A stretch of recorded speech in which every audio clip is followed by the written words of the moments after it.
Hello everyone, Radhe Radhe. मैं उमा अपने YouTube परिवार को प्रणाम करती हूँ। स्वागत है आप सभी का मेरे यूट्यूब चैनल उमा की दुनिया में। आ चुकी हूँ एक नए वीडियो के साथ। नई शुरुआत, नई कोशिश।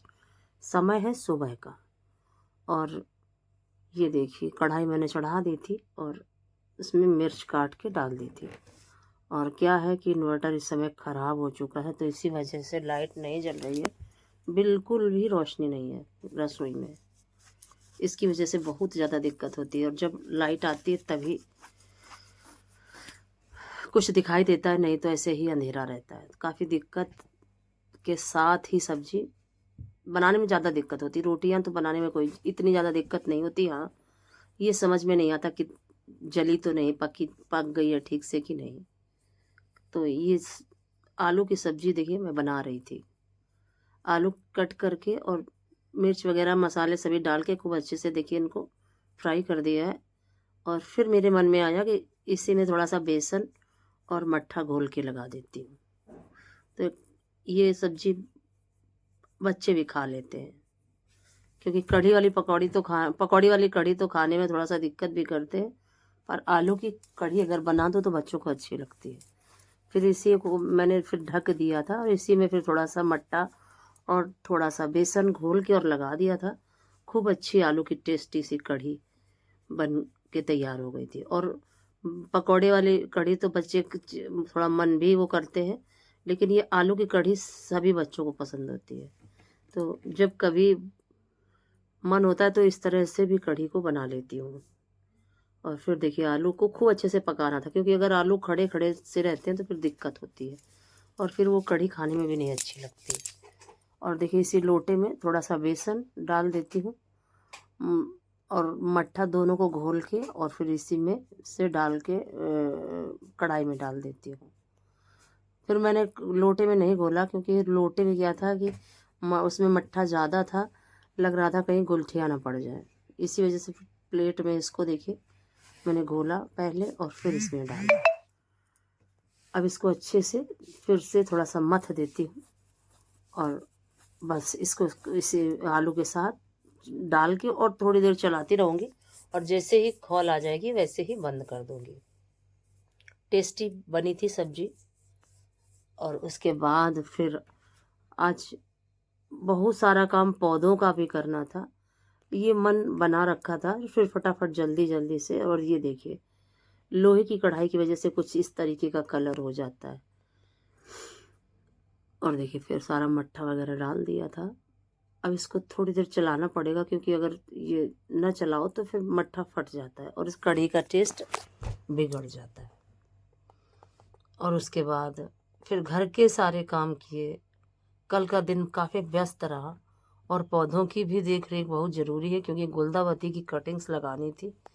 तो कुछ तो कटिंग्स मैंने कल लगा दी थी और कुछ फिर आज था कि आज भी लगाऊंगी, तो वो भी काम किया। बहुत सारी घास भी थी, उसको भी साफ करना था।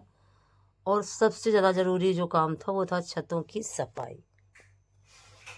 इतनी ज़्यादा छतें गंदी हैं कि कुछ समझ में नहीं आती। बहुत सारा पत्ता पेड़ों का, बहुत सारी मिट्टी सब चिपक चुकी है छतों में, तो वो सारा सफाई आज मुझे करनी थी उसके लिए। और इधर जो बोरी में मिट्टी भरी रखी हुई थी इसको भी मुझे गमलों में डालना था, क्योंकि ये गमलों की जो मिट्टी है वो बारिश की वजह से बहुत ज़्यादा गमले खाली हो चुके हैं।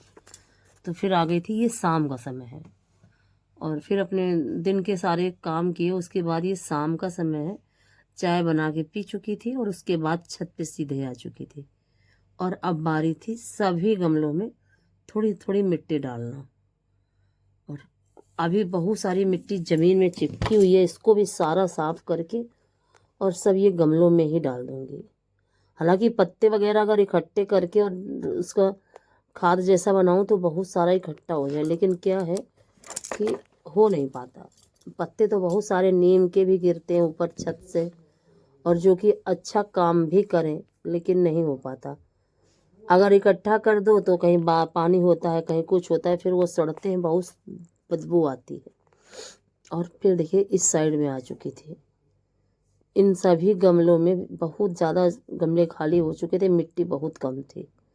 जिसकी वजह से उस दिन जब बारिश हुई और हवा चली रात में तो बहुत सारे पौधे टूट चुके थे।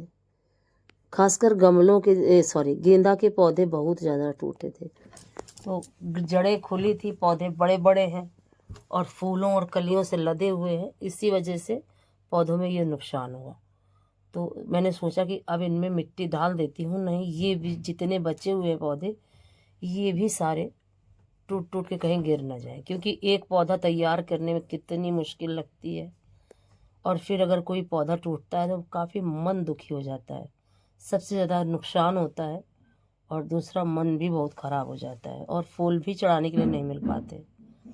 तो फिर यही करती रही, करीब 2-2.5 घंटे का समय लगा और एक एक गमले की घास साफ करने के बाद उसमें मिट्टी डालना। इस तरीके से जब सारे कामों को करने के बाद जब थोड़ा समय निकलता है तो कुछ ये काम, कुछ घर के काम, इस तरह से सारे काम हो पाते हैं।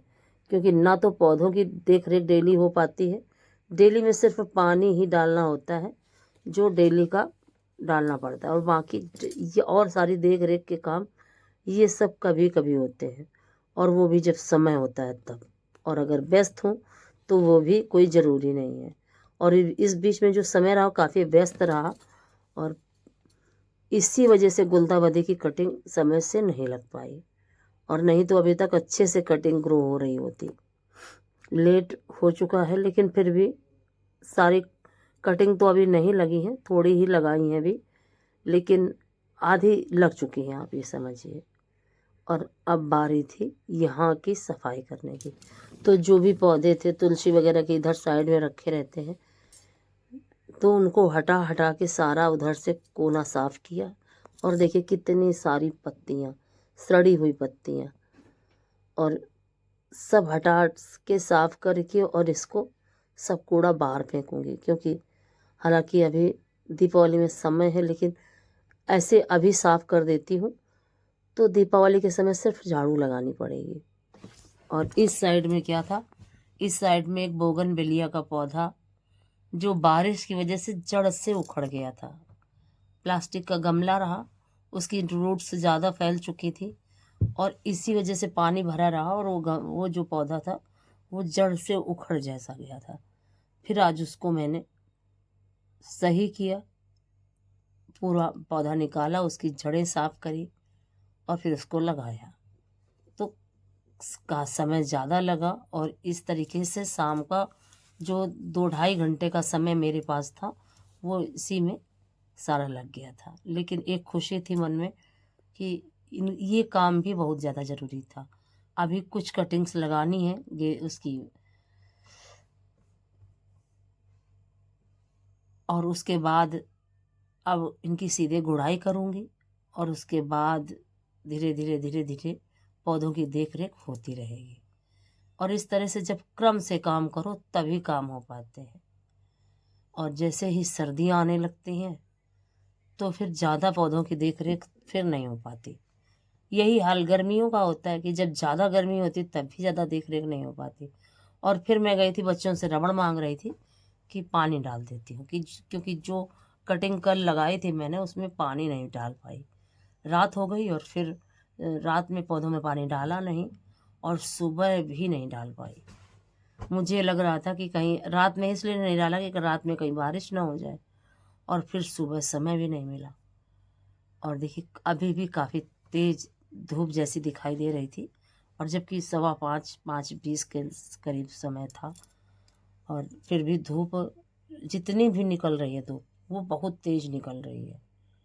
और देखिए कुछ इस तरीके से सारे पौधे फूलों से भरे हुए हैं जो बहुत ही ज़्यादा अच्छे लगते हैं। और फिर नीचे गई, फिर अपना शाम का थोड़ा सा सोचा कि रूटीन शुरू करती हूँ। फिर मेरे दिमाग में आया कि साथ के साथ अब ये वाली छत भी साफ़ कर देती हूँ, क्योंकि जो गेहूँ मैंने धुल के रखे हुए थे वो अब मेरे ख़त्म होने वाले हैं। तो सोचा कि ये छत साफ़ कर देती हूँ, क्योंकि उस दिन बच्चों ने यहाँ पे चोकर फैलाया था और उसकी वजह से सारा पानी की वजह से सारा चोकर चिपक चुका है। तो इसको साफ़ कर दूँगी, फिर धुलाई कर दूँगी और फिर ये गेहूँ फैलाने के लायक बन जाएगी जगह। फिर सारी छत साफ करी, काफ़ी समय इसमें भी लग गया, और फिर अपना शाम का वही रूटीन। अगर आज का वीडियो आपको अच्छा लगा हो तो वीडियो को लाइक करिएगा, चैनल को सब्सक्राइब करिएगा, बेल को ज़रूर प्रेस करिएगा। एक प्यारे से कमेंट के साथ अपना प्यार आशीर्वाद मुझे ज़रूर दीजिएगा। और आज का वीडियो काफ़ी लेट जा रहा है, उसके लिए आप सभी से माफ़ी चाहती हूँ, क्योंकि कभी कभी हम जो सोचते हैं वो हो नहीं पाता है, और जो हम नहीं सोचते वो हो जाता है। यही तो जीवन है। और देखिए फिर सारी छत पूरी की पूरी साफ़ हो चुकी थी, और अब कूड़ा उठा लेती हूँ। धन्यवाद।